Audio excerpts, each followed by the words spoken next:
Hey class, Mrs. Anderson here. Today's video is on solving systems by graphing. So first, what is a system of equations? Well, a system of equations is when you have two or more functions or two or more linear equations, because we're going to be solving systems of linear equations here. So two or more functions or lines is what we're going to be focusing on today. So when you graph two or more lines or have two or more lines together, that's a system of equations. A solution of a system is we have three situations we can have. So if you have one solution in a system, that's where you have two lines and they intersect in one point. And it's the ordered pair x, y. That is the solution to the system. And if you plugged it back in, it would make each equation true. So you can have one solution where the lines intersect.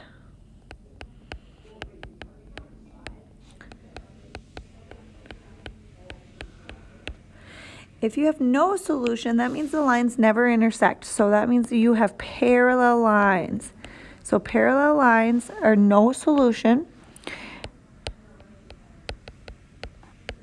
Parallel lines have the same slope, but they have different y-intercepts. Y-intercepts. And then our last type of solution is when you have many solutions, and that's when you have the same line. So you have a system of equations, but they're the same line. If they're the same line, that means that they have the same slope and the same y-intercept. So three types of solutions: one intersection point, no intersection point, no solution. All the points intersect, that's the same line, many solutions. So today we're going to focus on solving systems of equations by graphing. So here's example 1. We have two linear equations. Notice that one is in the form y equals mx plus b, and the other is in standard form, which is ax plus by equals c. I prefer my equations when I'm going to graph to be in slope-intercept form. So I would always say like solve for y. Rewrite in slope-intercept form, mx plus b. So I'm going to take this equation here and solve it for y. So you got negative 4x plus 2y equals negative 6. I want to leave the y alone, and I want to move the x. Since it's negative, I'm going to add 4x to both sides. 4x and negative 4x give me 0, so all that's left on the left is a 2y equals, I want the mx part to come first, so it'll be positive 4x, and then it's a negative 6, so 4x minus 6. Remember, you can't combine those because they're not like terms. Then I have 2 times y, so divide everything by 2 to get 1y by itself. 4 divided by 2 is 2x, and negative 6 divided by 2 is negative 3. So now we can graph these two equations. If I graph this one up here first, this one has a slope of, remember our implied coefficient, if there's no coefficient in front of the variable, it's implied that it's a 1. So this has a slope of 1 and a y-intercept of negative 1. When graphing it, sometimes it helps to put that 1 over 1. So you start on the y-axis and you start at negative 1 and you graph a slope of 1 is up 1 to the right 1. So we want a positive slope. And then you can go down 1 to the left 1, that would also be positive. Okay, now I'll graph the other equation. The y equals 2x minus 3.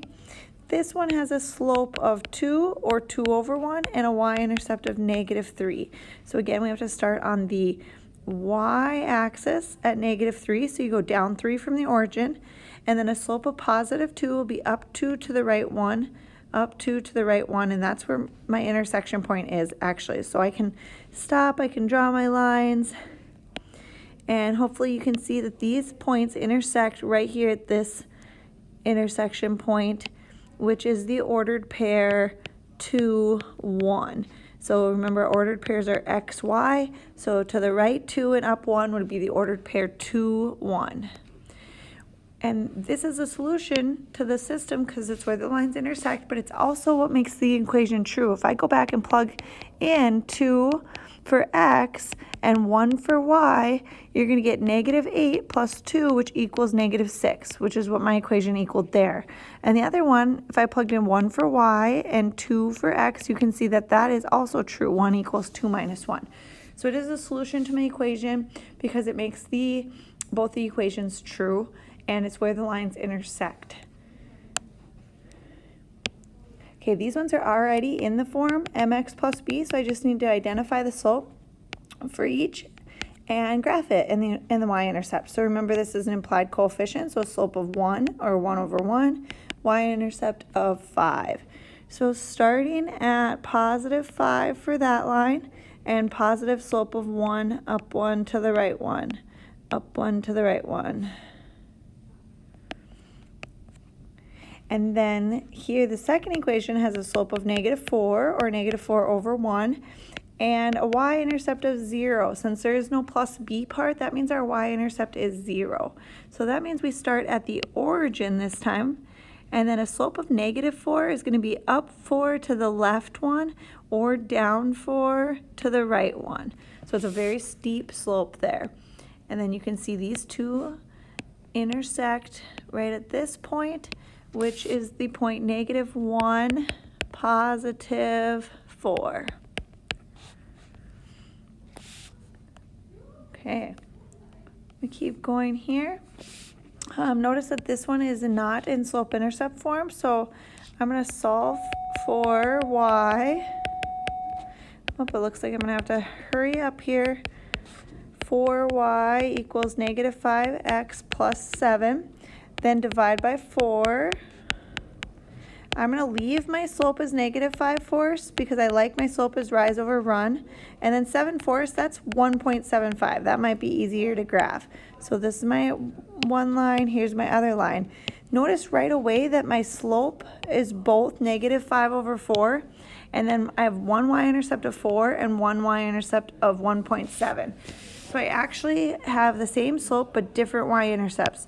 So these are going to be parallel lines, which means it's going to be no solution. So graphing the first one at +4, and then 1, 2, 3, 4, 5, 1, 2, 3, 4, 1, 2, 3, 4, 5, 1, 2, 3, 4. That's my first line. The next one you have to be a little bit more careful, but you start at 1.75 and then down 5 over 4, then up 5 to the left 4, and you can see that those lines are in fact parallel, so they have no solution. They do not intersect. The bell rang here, so I'm in between classes, but we can finish this up real quick.